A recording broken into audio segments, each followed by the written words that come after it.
ভালোবাসা, এই ভালোবাসার বিষয়টা আসলে সাকসেসের সঙ্গে জড়িত। কি বলছি ভাইয়া?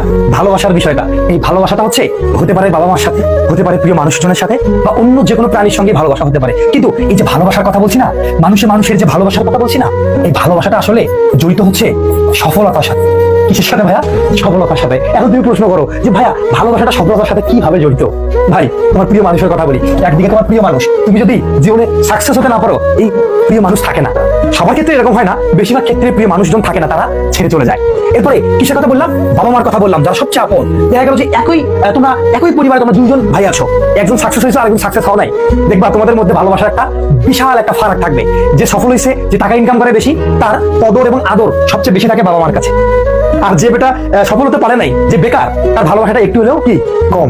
এই যে বললাম না যে ভালোবাসা জিনিসটা আসলে সফলতার সঙ্গে জড়িত। কেন জড়িত বলছি? কারণ এই যখন তুমি সফল হবা, তখন তোমাকে সবাই আদর করবে, কদর করবে, তোমাকে ভালোবাসা দিবে। আর তুমি যখন সফল হবা না, এই প্রিয় মানুষের ভালোবাসাটাও দেখবা জানলা দিয়ে পালিয়ে চলে যাবে।